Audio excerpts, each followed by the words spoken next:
Assalamualaikum dan salam sejahtera. Cikgu ucapkan kepada semua pelajar. Semoga semua pelajar berada dalam keadaan sihat sejahtera. Hari ini bersama dengan saya, Cikgu Aida, kita akan bersama-sama belajar sejarah tingkatan 5 iaitu bab 5 pembentukan Malaysia.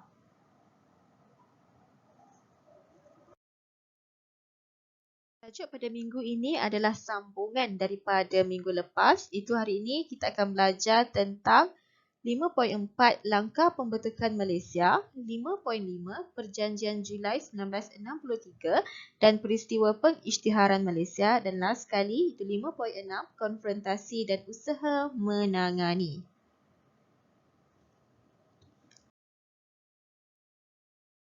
Okey, 5.4 Langkah Pembentukan Malaysia, dan pada akhir pembelajaran apa yang murid akan dapat ialah menjelaskan langkah-langkah pembentukan Malaysia.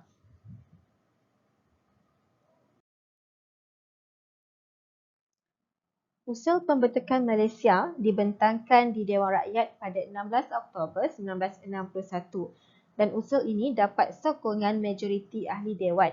Sokongan ini telah membolehkan Kerajaan Persekutuan Tanah Melayu untuk gerakkan usaha membentuk Malaysia.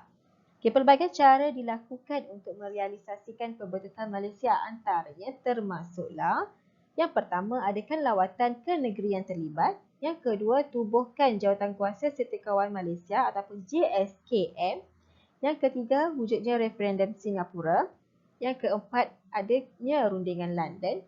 Yang kelima, Suruhanjaya Kobot, dan yang keenam adalah jawatankuasa antara kerajaan. Jadi, pelajar-pelajar perlu ingat 6 cara yang dilakukan untuk merealisasikan pembentukan Malaysia.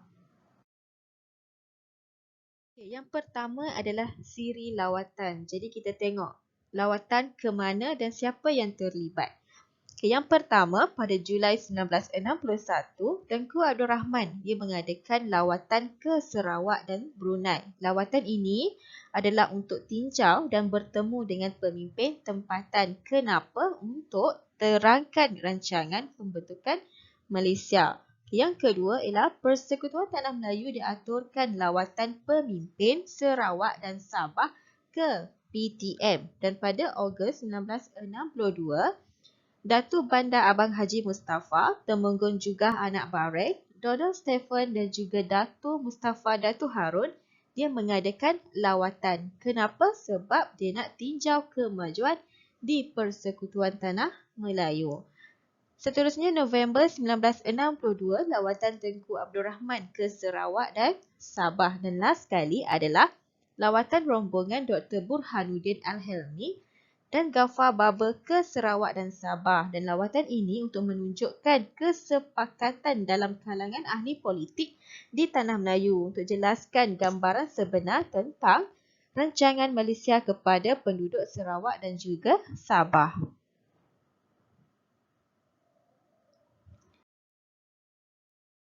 Seterusnya ialah Jawatankuasa Setiaukawan Malaysia JSKM. Malaysia Solidarity Consultative Committee MSCC ataupun dikenali sebagai Jawatankuasa Setiaukawan Malaysia JSKM telah ditubuhkan ketika persidangan ahli-ahli Parlimen Commonwealth di Singapura pada 23 Julai 1961. Mesyuarat JSKM diadakan 4 kali di Jeselton, Kuching, Kuala Lumpur dan Singapura. Jawatankuasa ini terdiri daripada wakil pemimpin dari PTM, Singapura, Sarawak dan Sabah, dan Donald Stephen dilantik sebagai pengerusi JSKM.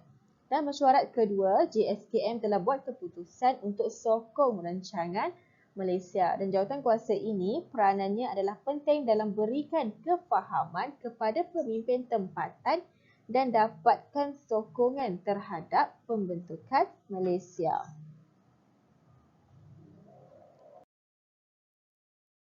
Okey, dekat sini kita tengok ada 5 tujuan penubuhan JSKM. Jadi yang pertamanya adalah untuk yakinkan penduduk Sarawak dan Sabah tentang pembentukan Malaysia. Yang kedua, sediakan ruang perbincangan untuk dapatkan kata sepakat terhadap pembentukan Malaysia. Yang ketiga ialah untuk kumpulkan pandangan tentang pembentukan Malaysia. Yang keempat, sebarkan maklumat berkaitan dengan Malaysia. Dan yang kelima, untuk pupuk aktiviti hebahan dan cepatkan pembentukan Malaysia. Dan apa itu aktiviti hebahan? Ialah seperti mendedahkan perkembangan kemajuan dalam bidang pentadbiran serta projek pembangunan di Persekutuan Tanah Melayu. Jadi pelajar kena ingatlah kelima-lima tujuan penubuhan JSKM ini.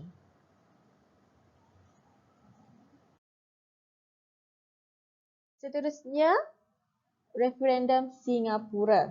Okey, rundingan antara Kerajaan Persekutuan Tanah Melayu dengan Singapura diadakan pada Ogos 1962 sehingga September 1962 dan hasilnya ialah dapat persetujuan Singapura untuk menyertai Malaysia.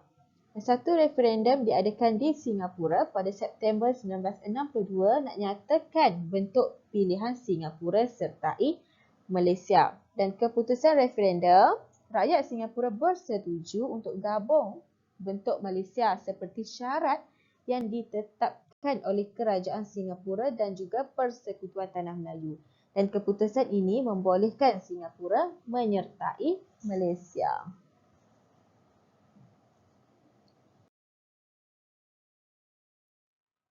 Seterusnya kita tengok rundingan London.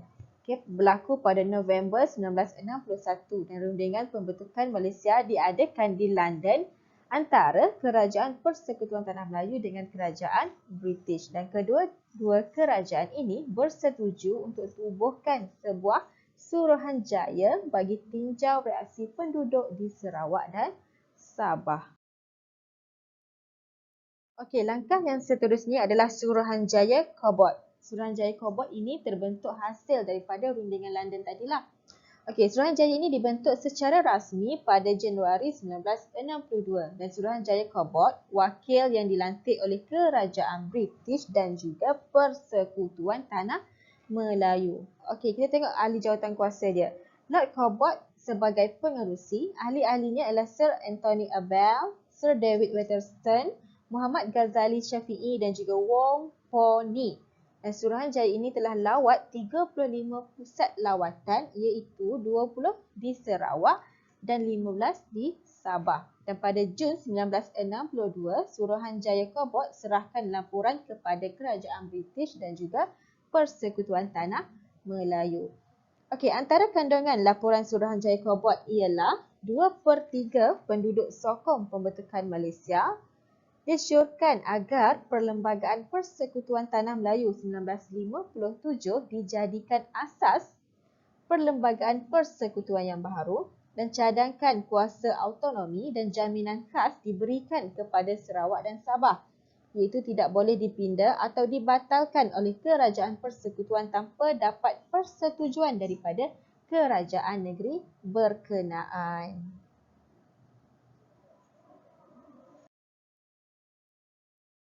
Okey, langkah pembentukan Malaysia yang terakhir adalah pembentukan jawatan kuasa antara kerajaan ataupun dikenali sebagai JAK.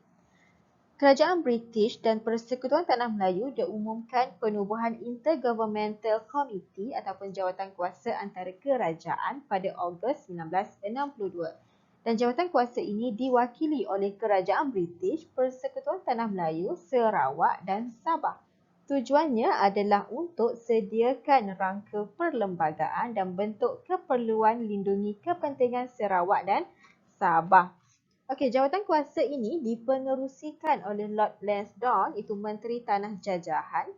Timbalan pengerusinya ialah Tun Abdul Razak Hussein dan ada wakil Sarawak iaitu Ketua Setiausaha, Peguam Negeri, Setiausaha Kewangan, Datuk Bandar Abang Haji Mustafa, Temenggung Jugah Anak Bareng, Pengarah Monty Grant, Ling Beng Siu dan Chia Shin Sin.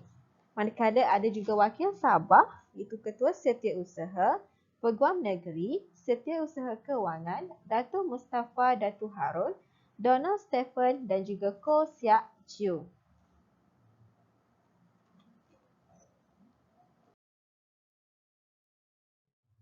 Okey, jawatan kuasa antara kerajaan ini dia punya 5 jawatan kuasa kecil. Yang pertama ialah ada perlembagaan, kewangan, perkhidmatan awam, perundangan dan kehakiman dan juga ada organisasi jabatan. Dan jawatan kuasa ini dia telah adakan mesyuarat pertama di Jesselton ataupun sekarang dikenali sebagai Kota Kinabalu di Sabah pada 30 Ogos 1962 dan mesyuarat terakhir di Kuala Lumpur pada 18 sehingga 20 September 1962. Jawatan kuasa ini diusulkan 18 perkara bagi Sarawak dan 20 perkara bagi Sabah dan usul ini perlu dimasukkan ke dalam Perlembagaan Persekutuan. Kenapa? Untuk jamin hak serta kepentingan rakyat Sarawak dan juga Sabah.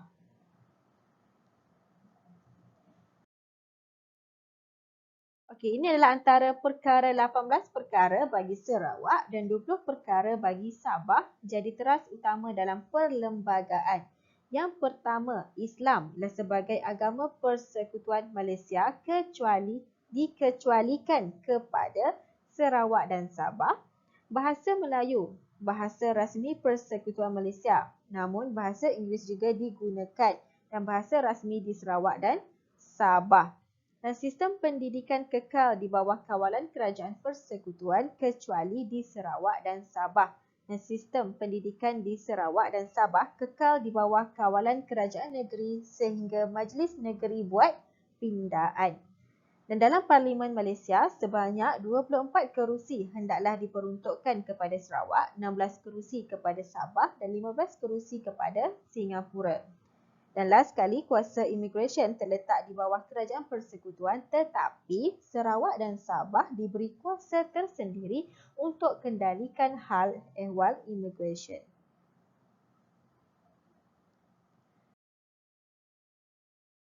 Okey, secara kesimpulannya, pelbagai langkah diambil bagi merealisasikan pembentukan Malaysia. Dan langkah ini telah melibatkan semua pihak sama ada pemimpin mahupun rakyat. Dan sikap toleransi yang ditunjukkan perlu diamalkan oleh generasi muda bagi jamin kesejahteraan negara.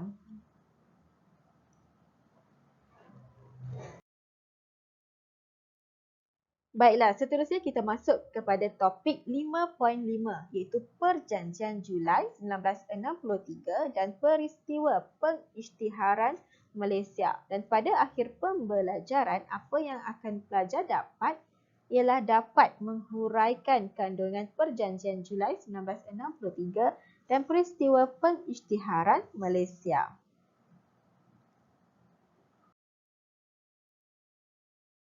Perjanjian Julai 1963 ialah Perjanjian Malaysia ataupun Malaysia Agreement MA63.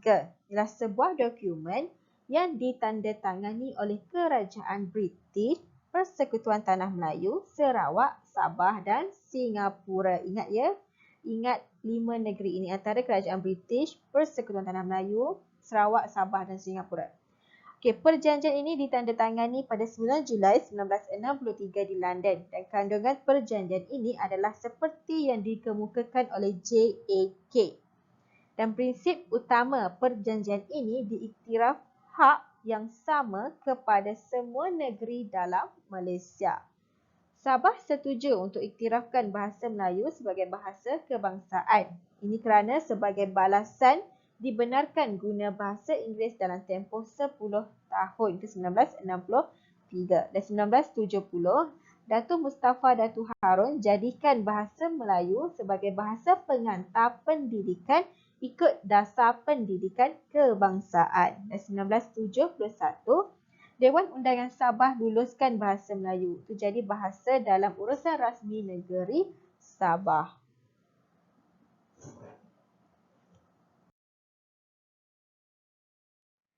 Okey, intipati Perjanjian Malaysia. Tarikh pembentukan Malaysia adalah pada 31 Ogos 1963. Okey, pada awalnya tarikh pembentukan Malaysia adalah pada 31 Ogos 1963. Sarawak, Sabah dan Singapura akan jadi ahli dalam Persekutuan Malaysia bersama-sama dengan Persekutuan Tanah Melayu. Kerajaan British beri pengiktirafan kedaulatan kepada Sarawak, Sabah dan Singapura dalam Malaysia. Dan dia berikan kelebihan kepada Sarawak dan Sabah untuk tubuhkan kabinet negeri. dan peruntukan tempoh masa peralihan, contohnya dalam bidang pentadbiran awam serta pendidikan kepada Sarawak dan Sabah. Dan kerusi parlimen diberikan kepada Singapura sebanyak 15 kerusi, Sarawak sebanyak 24 kerusi dan Sabah sebanyak 16 kerusi.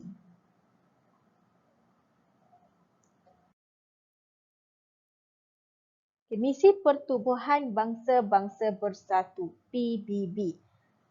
Indonesia dia buat bantahan rasmi terhadap pembentukan Malaysia di Pertubuhan Bangsa-Bangsa Bersatu. Dan U10 sebagai Setiausaha Agung PBB dia umumkan menubuhkan United National Malaysia Mission ataupun UNMM pada 12 Ogos 1963 untuk nilai dan buat laporan. Lawrence Michael Moore, itu duta Amerika Syarikat di PBB, dia mengetuai rombongan untuk buat tinjauan di Sarawak dan Sabah. Dan pembentukan Malaysia yang sepatutnya diisytiharkan pada 31 Ogos 1963 ditangguhkan. Kenapa? Kerana laporan setiausaha PBB hanya dapat disiapkan pada 14 September 1963. Maka pada 14 September 1963, misi ini terbitkan laporan penduduk Sarawak dan Sabah yang terima pembentukan Malaysia.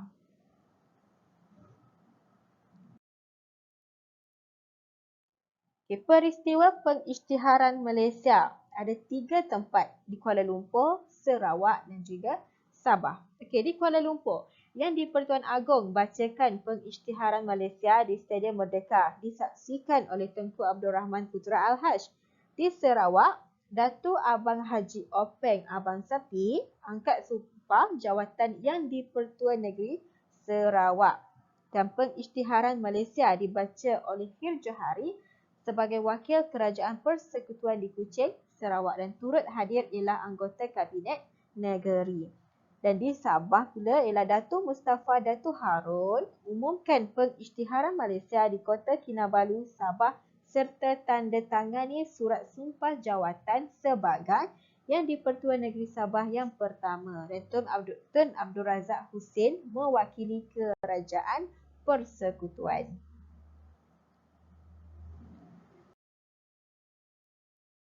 Secara kesimpulannya, pembentukan Malaysia dilakukan dengan cara yang teratur dan kita dapat lihat ianya melibatkan semua pihak. Dan penduduk yang terlibat pula diberi peluang untuk suarakan pandangan mereka bagi menjaga kepentingan bersama. Dan kita perlu menjaga kepentingan kesepakatan untuk pastikan kestabilan negara kita terpelihara.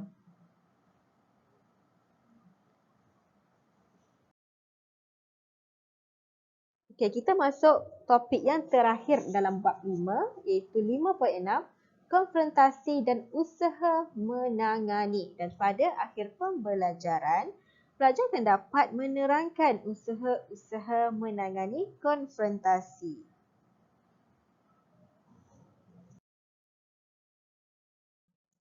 Kerajaan Indonesia dia tidak tentang pada peringkat awal rancangan pembentukan Malaysia.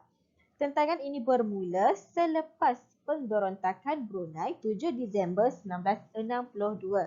Tengku Abdul Rahman Putra Al-Haj buat kenyataan bahawa Indonesia terlibat bantu pemberontakan dan Parti Komunis Indonesia ada gunakan kesempatan ini untuk selat rancangan Malaysia sebagai penerusan dasar neokolonialisme yang dirancang oleh British.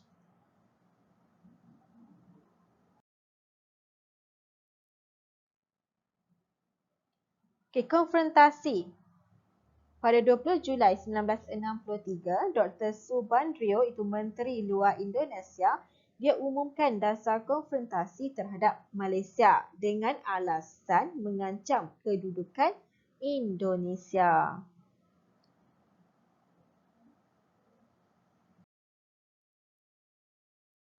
Seterusnya kita tengok peristiwa penentangan. Pada 20 Januari 1963, Indonesia dilancarkan dasar konfrontasi terhadap tanah Melayu dengan guna istilah Ganyang Malaysia. Pada 16 Januari 1963 sehingga 27 Mac 1963, Tentera Indonesia dilancarkan serangan gerila di Sarawak dan Ogos hingga Disember 1964 berlaku pendaratan gerila di Johor.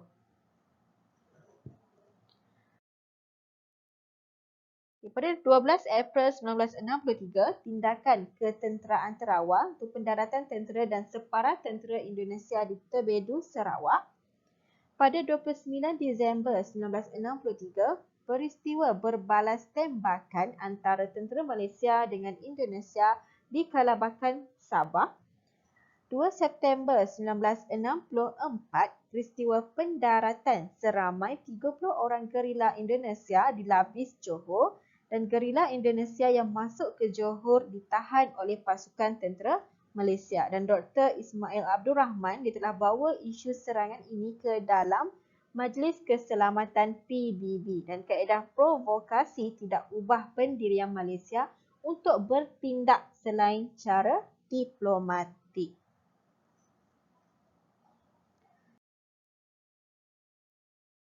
Okey, seterusnya kita tengok langkah untuk menamatkan konfrontasi. Yang pertama ialah usaha awal daripada U10, itu Setiausaha Agong PBB. Dia telah mengutuskan wakilnya CV Narasimhan pada Februari 1963 untuk berunding dengan pemimpin Kerajaan Indonesia dan juga Persekutuan Tanah Melayu. Dan Presiden Pancapagal dianjurkan rundingan peringkat pegawai di Manila pada 9 April 1963 dan negara kita diwakili oleh Muhammad Ghazali Syafiee.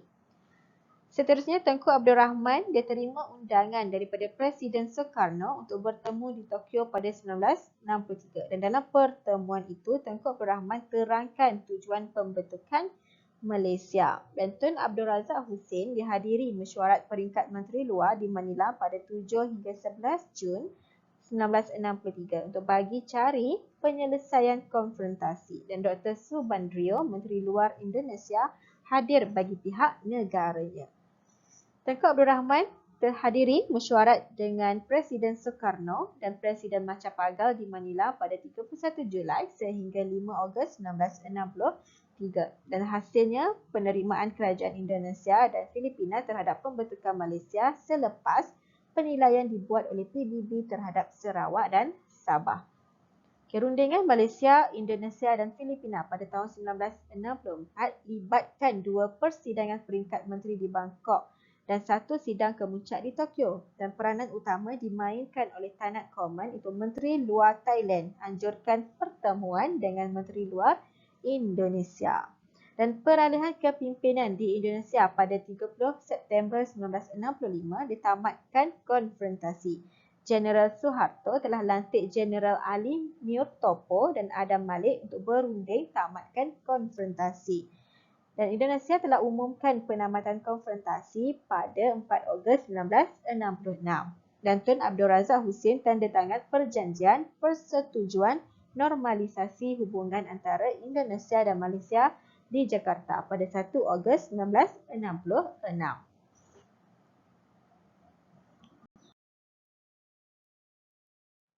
Malaysia telah gunakan pendekatan diplomatik dalam usaha tangani konfrontasi dan tanggungjawab menyusun strategi telah diserahkan kepada Kementerian Luar Negeri yang mana ianya diketuai oleh Muhammad Ghazali Syafiee. Dan tugas utama kementerian ini untuk mematahkan kempen propaganda dan dapatkan sokongan negara luar. Dan konfrontasi berikan pengalaman kepada negara kita untuk urus krisis pada peringkat serantau dan antarabangsa.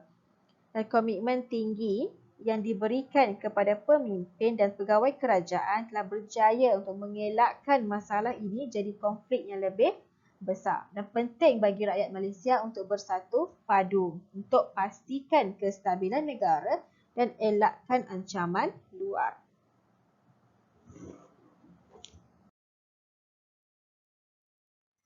Okay, secara kesimpulannya, pembentukan Malaysia ialah usaha gabungkan Persekutuan Tanah Melayu, Sarawak, Sabah dan Singapura dalam Persekutuan Malaysia. Dan usaha pembentukan Malaysia telah menghadapi cabaran terbesar itu untuk dapatkan sokongan dan juga kerjasama daripada semua pihak. Dan pembentukan Malaysia turut hadapi cabaran pada peringkat antarabangsa iaitu Indonesia dan Filipina tentang pembentukan ini.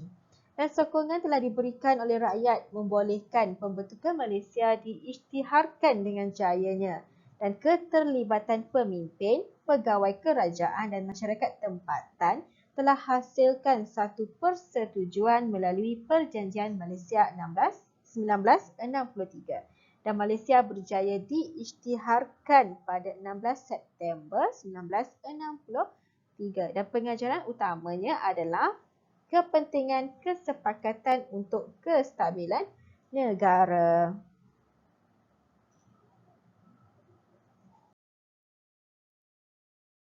Okey, aplikasi KBAT dan elemen K. Sikap berwaspada terhadap anasir luar penting demi kemakmuran negara dan kesejahteraan rakyat. Bahaskan. Okey, ini pelajar boleh jawab bersama guru mata pelajaran sejarah kelas masing-masing.